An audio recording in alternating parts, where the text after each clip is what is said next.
बार एक छोटे राज्य को एक शक्तिशाली राज्य ने युद्ध के लिए ललकारा। राजा ने अपने सेनापति से सलाह मांगी।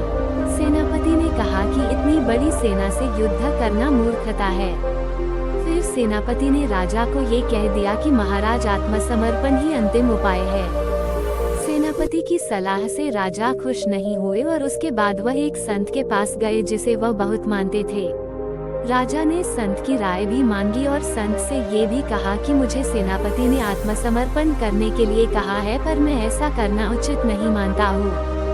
संत ने उस सेनापति को तुरंत जेल में डालने को कहा और खुद सेनापति बनने का प्रस्ताव दिया। संत की बातों से राजा थोड़े तो हिचके, लेकिन उनके पास दूसरा कोई विकल्प न होने के कारण उन्होंने संत की बातों में ही हामी भर दी। संत सेना लेकर निकले तो बीच में एक मंदिर पड़ा।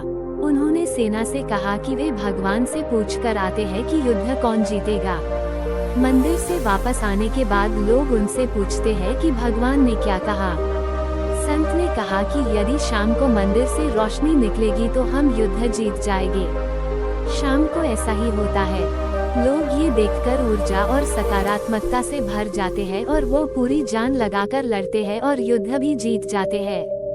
युद्ध से वापस लौटते वक्त लोग संत को भगवान को धन्यवाद कहने भेजते हैं, लेकिन संत लोगों से कहते हैं कि उसकी कोई जरूरत नहीं है क्योंकि मंदिर में दिया मैंने ही जलाया था।